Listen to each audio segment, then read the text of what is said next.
আর একটা কেটে আপনাদেরকে দেখিয়ে দিচ্ছি বন্ধুরা।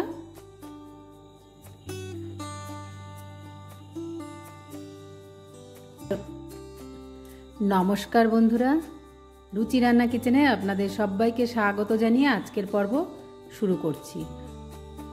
আজ আমি সুজির গোল শেপের চমচম মিষ্টি তৈরি করে দেখাবো। এখানে আমি গরুর দুধ নিয়েছি 500 গ্রাম মতো। দুধটা হালকা গরম হয়ে গেছে, এবার দিয়ে দেবো এই চা খাওয়ার কাপের 1 কাপ প্রথমে আমি সুজি দিয়ে দিচ্ছি।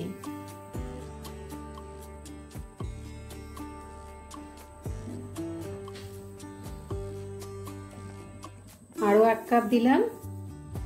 আমি 2 কাপ সুজি দিচ্ছি। এটাকে একটু মিশিয়ে আর এর মধ্যে আমি দিয়ে দিচ্ছি 1 চিমটি লবণ।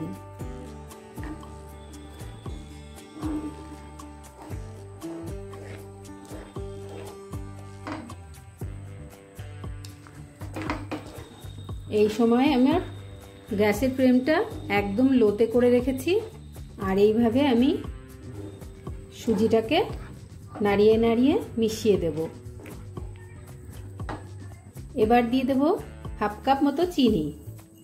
1/2 কাপ চিনি দিয়ে চিনিটাও সুজির সঙ্গে ভালো করে মিশিয়ে নেব।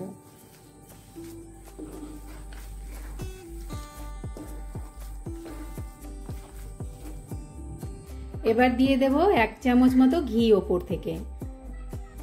এখানে 1 চামচ ঘি দিয়ে ঘিটাও আমি এই সুজির সঙ্গে মিশিয়ে দিচ্ছি। এই ঘিটা দেওয়ার জন্য সুন্দর গন্ধ আসবে মিষ্টিটা থেকে।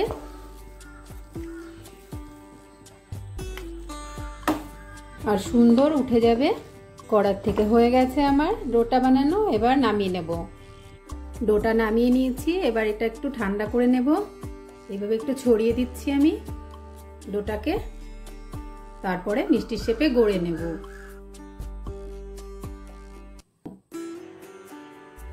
প্রথমে একটা আমি বানিয়ে দেখাচ্ছি কি শেপটা দিচ্ছি আমি।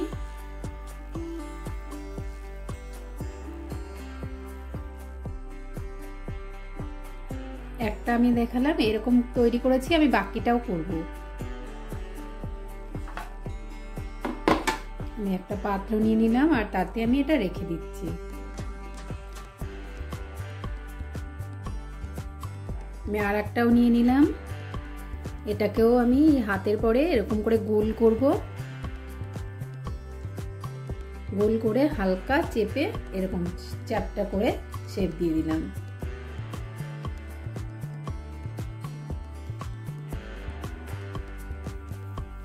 আর একটাও দেখাচ্ছি।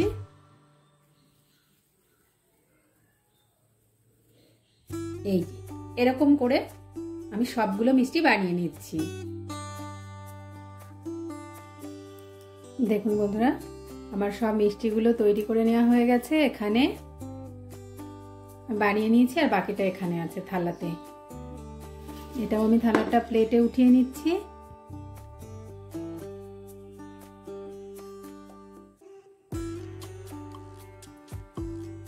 এখানে আমার 2 কাপ সুজিতে 26 পিস মতো মিষ্টি হয়েছে।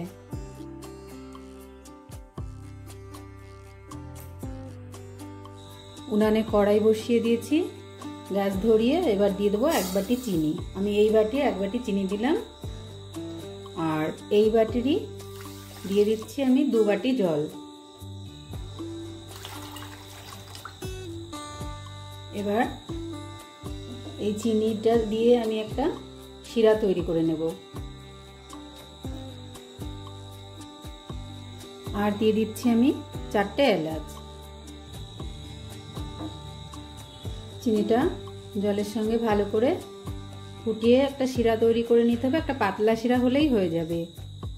শিরাটা ভালো মতো ফুটে গেছে। এবার গ্যাসটা কমিয়ে দেবো। গ্যাসের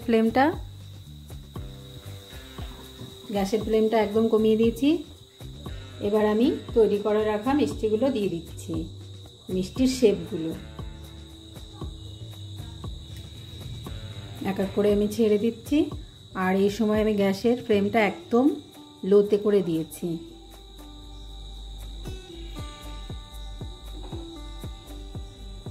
এখানে আমি হাফটা দিয়ে দিলাম আর হাফটা পরে করে নেব।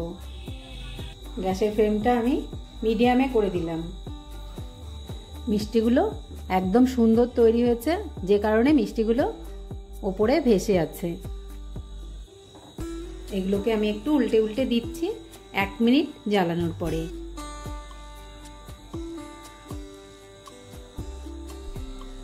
গ্যাসটা লোতে করে দিয়েছি, এবার আমি ঢেকে দিচ্ছি। এটা হয়ে গেছে। আমি 4-5 মিনিট মতো আমি এটা ফুটিয়ে নিয়েছি মিষ্টিটা। এবার এটাকে নামিয়ে নেব আর বাকিটা মিষ্টিগুলো নামিয়ে নিচ্ছি।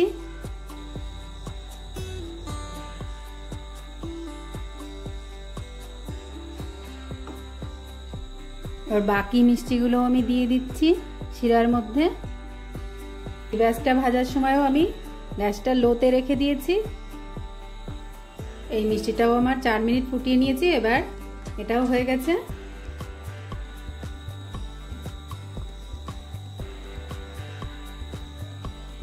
এগুলোকেও নামিয়ে নিচ্ছি। মিষ্টিগুলো নামিয়ে নিয়ে এসেছি আর একটা প্লেটেও এনেছি। আমি এখানে একটু পাউডার মিল্ক দিয়ে দেবো এর উপর থেকে। এটা আমার দেওয়া হয়ে গেছে। দেখুন কত সুন্দর লাগছে দেখতে। আর একইভাবে এই মিষ্টিগুলোর উপরেও আমি দিয়ে দেব। এই মিষ্টিগুলোর উপরেও দেখুন বন্ধুরা, একইভাবে এই মিষ্টিগুলো আমি করে নিয়েছি। আর এই মিষ্টিগুলো তৈরি করতে বেশি খরচও না আর খুবই তাড়াতাড়ি হয়ে যায়, খেতেও খুব ভালো। বাজার থেকে নানান ধরনের মিষ্টি বাইরে থেকে না এনে ঘরে নিজেরা এরকম মিষ্টি তৈরি করে নিয়ে নিলেই সবাই ভালো খাবে। ফ্যামিলির সবাই মিলে একসঙ্গে বসে এরকম এইভাবে ঘরেই আপনারা মিষ্টি বানিয়ে নিতে পারবেন আর সবাইকে খাইয়ে প্রশংসাও পাবেন। আর একটা কেটে আপনাদেরকে দেখিয়ে দিচ্ছি বন্ধুরা।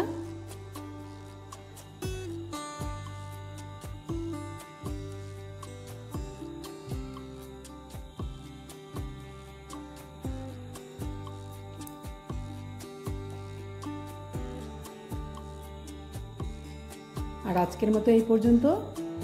নমস্কার।